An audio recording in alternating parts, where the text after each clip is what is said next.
Halfway through its century-long voyage, the interstellar ship Ascension is thrown into chaos after an unexpected incident occurs. During her psych evaluation, Lorelai is asked to say her thoughts on certain words. On the word father, she shares how he died in the fire when she was a baby. When given the word Ascension, she thinks of trap. One night, Lorelai wades into a pool after drinking wine, only to turn up dead hours later. 18 hours earlier, Chief Stewardess Viandra trains her new stewardesses. During this, Nora and her friend prepare for the launch party. Nora scoffs at the idea of becoming a stewardess, but her friend points out that Nora doesn't need to since she aced her apt test. Just then, James asks them if they'd seen Lorelai. When they say no, he leaves while Nora watches him longingly. In a bar on the lower decks of the Ascension, Lorelai meets with Stokes, who orders a rare wine called Bordeaux from the bartender, Nixon. After pouring them some wine, he gives Lorelai a package. The woman immediately gets up to leave, ignoring Stokes' invitation to be intimate after the party. Angered, Stokes grabs her, but Lorelai mocks how pitifully he looks. She leaves, taking the wine with her. At the launch party, Chief Astronomer Emily Vanderhouse flirts with Executive Officer Aaron Galt. Lorelai interrupts them and points out how Emily's husband was suddenly assigned to security watch, hinting that Galt planned it to have time with her sister. Annoyed, Emily chalks her action off to their difference in taste. With this in mind, Lorelai kisses Galt and confirms that she doesn't feel anything about him. As the party continues, everyone watches an old video about Ascension, a century-long journey to a new world. While everyone's distracted, Emily and Galt leave to have a private evening. Meanwhile, at the pool, Lorelai hears footsteps. A girl named Krista looks for her but soon finds Lorelai already dead on the sand. The girl screams, which echoes throughout the spaceship called Ascension that's 51 years into its century-long journey. In a hospital on Earth, Harris finds his father, Abraham, strapped to the bed. As he unstraps his father, a nurse explains that a visitor agitated the patient. Catching up to the visitor, Harris confronts Mark outside. After some apologies, Mark reveals that he's an academic inspired by Abraham's legacy in the space race, and he's doing his dissertation based on Abraham's work. Because of this, Mark asks about Project Ascension, which Harris claims he hasn't heard of in years. With enthusiasm, Mark recounts how Abraham believed they could launch an interstellar spacecraft in the 1960s. Since they can't travel at the speed of light, the original crew won't see the end of the journey, but their descendants will. Harris comments that it was his father's dream, but Mark believes that Ascension was launched. Surprised, Harris walks away, but the young man catches up to him, rambling about how Ascension must be out there with people who never knew their world today. Harris argues how incompetent it is to think that the government could do something as big as Project Ascension without the public knowing. Mark insists that it was a top-secret mission, so it's possible. Inside Ascension, Galt learns that the captain was looking for him, but he wasn't in his quarters last night. Hearing this, Galt goes to Captain William Denninger at the pool as they investigate Lorelai's death. Dr. Bryce tearfully concludes that Lorelai fell and hit her head. Galt expresses condolences to Chief Safety Officer Duke, who's Emily's husband. However, Galt doubts this was an accidental death since the marks on Lorelai's wrist suggest that she was bound with a rope. This draws Duke's annoyance, insinuating that he's playing detective. He insists that his sister-in-law merely got drunk and slipped in the pool. As Lorelai gets taken away, William tasks Galt with investigating her death. Galt suggests Duke since he's the chief safety officer, but the captain argues that the man is related to the victim, so his judgment is clouded. He asserts that they must prioritize the safety of the 600 people aboard Ascension, who would panic at the idea of a killer amongst them. William later announces Lorelai's death over the intercom, claiming it was an accident. This shocks many residents. At the laboratory, Galt requests a complete autopsy from Bryce. The doctor is confused since Lorelai's death was supposed to be an accident, so Galt assures her that he's just looking into it. Duke suddenly storms in, confronting Galt for summoning his mother-in-law for questioning. Still, Galt presses on, asking if Lorelai's been upset by anything recently or if she had a boyfriend. Lorelai's mother insists that her daughter didn't fool around as lower deck residents do. This makes Galt pause, but he continues. When he asks if someone wanted to hurt Lorelai, Duke demands him to stop and allow his family to grieve. Later, Krista wakes up and begins freaking out about how they are watching and how the Globus sees all. To calm her, Bryce orders her daughter, Nora, to sedate the child as Galt walks in. After Bryce sends Nora away, she reveals to Galt how Lorelai's psych evaluation suggested that the woman had frustration, depression, rage, and feeling like her life wasn't hers. Although this crisis is normal for everyone aboard Ascension, Lorelai's was more intense. Later, while checking security footage, Galt finds a blind spot in the pool area.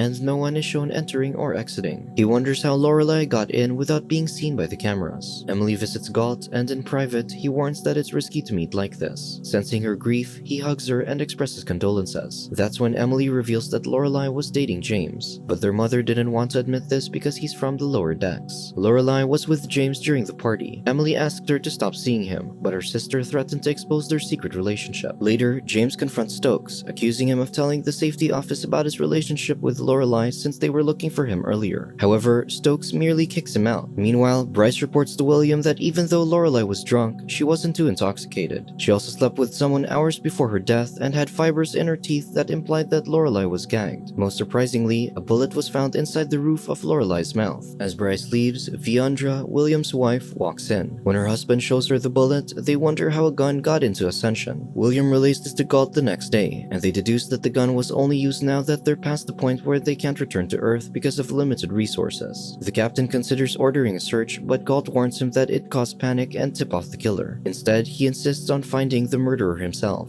Galt later visits Ophelia in the library to borrow books on solving crimes. She suggests detective stories and films, adding that Lorelai last checked out the footage of the fire that ravaged Ascension years ago. Recalling the incident, Galt looks at his palm with burn scars like those on Ophelia's cheek. He assures her that he can take it. However, when Galt opens the box, he realizes that Lorelai kept the video card. Meanwhile, Nora sits by the pool when James arrives. As they watch the painted clouds, James reminisces how Lorelai wanted to live by the beach if she were on Earth. Nora thinks they'll see a beach at Proxima, their destination. However, James points out that they won't reach land since they're all on a one-way trip going nowhere, launched by their greedy grandparents. Their grandparents signed up to Ascension for $1 trillion payday, leaving them, the descendants, stuck in the ship to die. Nora argues that the program is to ensure that life will go on, but James tells her that Earth people aren't saints. Meanwhile, Viandra gets intimate with Councilman Rose. As she gets dressed, Rose promises her things once he becomes captain. Viandra points out that the council already failed to unseat William thrice, but Rose is convinced that Lorelai's murder will change things. In exchange for this information, Viandra gives Rose one of her girls to entertain him. On the viewing deck, Emily calls Bryce in as Krista has been staring out at space. The mother shares that she also watched Proxima while pregnant with Nora. When Emily shows her where Proxima is, the child insists that there's no life there. She points to a blue cluster, noting that it's the only place where life is and everywhere else is death. Meanwhile, James gets arrested, and Galt interrogates him. Although he plays tough, he's surprised to learn that Lorelai was murdered since he thought it was an accident. He reveals that though they were together before the launch party, they argued and didn't attend together. When Galt reveals that Lorelai slept with someone before her death, James says it's not with him. In their quarters, William drinks when Viandra comments that he won't find his courage in liquor. The captain reminds her that he was the hero of the fire years ago, hence he got his position that pulled her out of the lower decks. His wife warns him that the council will use Lorelai's murder to remove him. She insists that he must move decisively, but her husband calls this callousness. Viandra laughs, asserting that her girls have established alliances with powerful men and gain information so William can pretend to be a statesman. The next day, Galt asks Krista about launch day. Krista reveals that Lorelai went to the beach because she feared someone who knew the truth. Puzzled, Galt asks her to expound about the globus, and despite her hesitations, she confesses that she sometimes just knows things she can't explain. Elsewhere, Nora walks to the terraforming lab, where Dr. Choi designs a car to use on Proxima. She asks if he has already found an apprentice, and Choi gives her the job. While jogging, Galt reports to William that James didn't kill Lorelai. When the captain insists on getting proof of James is innocent, Galt stands his ground and refuses. The captain warns Galt that once the council loses confidence, they'll oust him and Galt in no time. Therefore, they need to pin Lorelai's death on someone quickly. On Earth, Harris has breakfast with his family. Noticing what his son is texting, Harris scolds him for telling someone to die in a fire. His son thinks it's just words, but the man points out that once he types such words, he changes something in the world. Suddenly, Harris's wife answers a call about a work emergency. While watching a film, Galt sees a man marked with white after someone touched his back. Getting the idea, he releases James and tosses him back his white shirt. As soon as James leaves, Galt tracks him through the security cameras and sees him going to the pool. Galt confronts him there, deducing that James knows more than he admitted. He asks about the tape Lorelai took, but the man feigns ignorance. James retorts that this beach represents everything fake about their lives, so it's ironic that Lorelai died there. However, Galt points out there's no evidence she died on the beach, then reveals a trapdoor under the sand. In the viewing deck, Krista yells at the blue nebula to stop watching and leave them alone. Shadows fall over the nebula, but Krista declares she's not afraid. On Earth, Harris hurries to work as he shares to a panicked colleague about Mark, who knows about Ascension. His colleague suggests informing Director Warren, but Harris insists on keeping it under wraps. Still, the man warns that the crew will be at risk, so Harris asserts that the Ascension's crew is used to being unsafe. At Ascension, Duke and Galt explore the space beneath the pool and conclude that someone was there recently. They find the initials NF on the wall, and a poetry book whose pages are bleached out. They also find bindings where Lorelei was likely murdered. At the command center, William, Galt, and Duke discover that the bleached book contained instructions for the ship. They deduce that it was bleached to sabotage operations and force the ship back to Earth. Duke and the captain were already aware that they had saboteurs on board, and Galt wasn't informed because they suspected people from the lower decks where he was born. William knows that Rose would oust him if the council knew how close they were to insurrection, so he demands answers from Duke and Galt. At the lower decks poultry farm, Duke leads a search for contrabands. This angers Stokes, who thinks the captain just wants to deny the lower deck a voice. He taunts Duke with rumors about his wife's infidelity, so the man hits him, causing a brawl. This gets interrupted when the radiation alert kicks off, so they proceed with emergency protocols. At the command center, Emily warns of a massive ion cloud heading their way. With only half an hour to spare, William orders Duke to initiate radiation protocols. However, the starboards aren't closing, which would allow the cloud to burn through the ship. To repair this, Galt recruits Nixon, who's a trained electrician. While everyone is distracted, James asks Nora to help him find what Lorelei hid in the pool. Nora suggests going to the security office, but he distrusts them. In the electrical room, Galt and Nixon find which converter shorted, so they open the hatch to repair it. The ion cloud mesmerizes Galt just before the shield doors close, protecting them from impact. However, the electrical sparks forcing Nixon down, but he recovers. Before leaving, Nixon suddenly reveals to Galt that he saw Stokes give Lorelei a gun before she died. Meanwhile, Nora and James reach the tunnels under the pool and search underwater where Galt hadn't looked. There, they force a pipe open and find a can that contains the missing video card. In their quarters, Bryce sedates Krista and assures her it'll be alright. Robert, her husband, arrives, but Nora's missing. With no time to look, he assures her that their daughter will be safe inside radiation pods throughout Ascension. During this, Nora and James run to the terraforming lab and hide inside Troy's vehicle to protect them from the radiation. Everyone in Ascension recline in their beds, sedate themselves, and hide under protective covers to avoid radiation. While everyone is asleep, however, Krista wakes up and finds a figure in a hazmat suit taking Bryce's seahorse necklace. It spots the frightened girl but leaves her alone. Eventually, the Ascension is powered back up. As the captain gets to work, Galt shares what Nixon told him. In the lower decks, Stokes finds a shoe print just before Galt and Duke confront him. Accusing him of giving Lorelei the gun, Duke and Galt order a search. When he resists, Stokes gets tased. An officer finds a gun in a bucket, but Stokes claims it's a setup. Nora arrives home, and Bryce is disappointed that she was with James. After her daughter walks away, Bryce asks Krista where her necklace is, and the girl confides that the Globus took it while everyone was asleep. During the interrogation, Stokes argues that it's illogical for him to give Lorelei the gun then kill her. However, William thinks Stokes isn't important enough to be framed. William and Galt point out that with limited resources, they can't waste them on a killer, so they'll exile Stokes into space. Afraid, Stokes insists that he only gave Lorelei the gun, so they ask who Lorelei was afraid of that she needed a weapon. The man points out that she wasn't scared of anyone, but someone was afraid of her. That evening, as they prepare for Lorelei's funeral, Viandra recounts how she was paired with William based on their genetics, but her mother doubted her husband's potential. Still, Viandra confessed her love for him, which scared William since he wanted a business-like marriage. With that in mind, she promises to keep digging to find Rose's informant. When he asks if her girls will do it for her, Viandra doubts if he really wants to know the answer. As everyone gathers for the funeral, Krista hands Galt a gift that Lorelei's boyfriend gave her. This shocks Galt. Meanwhile, Stokes' cell suddenly opens even though no one is outside. He steps out and finds the armory, so he breaks in and retrieves a gun. During the funeral, William and Viandra eulogize Lorelei's life, reminding the residents that they're essential for humanity's survival. When Nora catches James's eyes, she leaves in tears. After the speech, the coffin gets jettisoned to space. On Earth, Harris welcomes Director Warren, who chastises him for withholding information about the gun on board. After Harris confirms the possible murder in the Ascension, Warren warns him that his operation hinges on his ability to convince everyone that he has control. Without that, Ascension and his life will end. Suddenly, Harris's colleague arrives and whispers to him that they have a problem. In Ascension, Nora exits the elevator when Stokes holds her hostage. Meanwhile, at the airlock, Galt hands William the astrolabe that Krista gave him, figuring that it belongs in his collection. This made him realize why the captain tasked him to investigate Lorelei's murder. William admits his relationship with Lorelei but insists that he didn't kill her. Suddenly, Stokes arrives with Nora, demanding an audience with the council. He deduces that his cell door opened by itself because they want to execute him during a manhunt, but this confuses both men. William promises to find out who opened his cell, but Stokes is convinced someone set him up and left the shoe print in the stock stockroom after planting the gun when the ion cloud passed. William thinks it's impossible as everyone's asleep at that time. An alarm blares and Galt uses the distraction to free Nora. William brings Nora to safety, but the door locks Galt and Stokes inside as the airlock opens. Although Galt knocks the gun away, Stokes retrieves it only to realize that it's empty. The two men fight, but when Stokes almost overwhelms Galt, the trapdoor opens and the vacuum pulls everything in. Galt manages to hold on, but Stokes is ejected into space. However, instead of floating in space, he falls onto an air mattress just before a group of men tranquilizes him. From his tablet, Harris watches this unfold. He assures Warren that everything is designed to mimic exactly how the real Ascension would have been. It will fail if the subjects doubt their environment. Warren admits it's magnificent, but to Harris, it's humanity's lifeboat. With that, they leave the viewing platform overlooking Ascension, the fake spaceship that's been running for 51 years. Subscribe to watch more videos like this, turn on notifications and leave a like to help the channel out. Thank you for watching.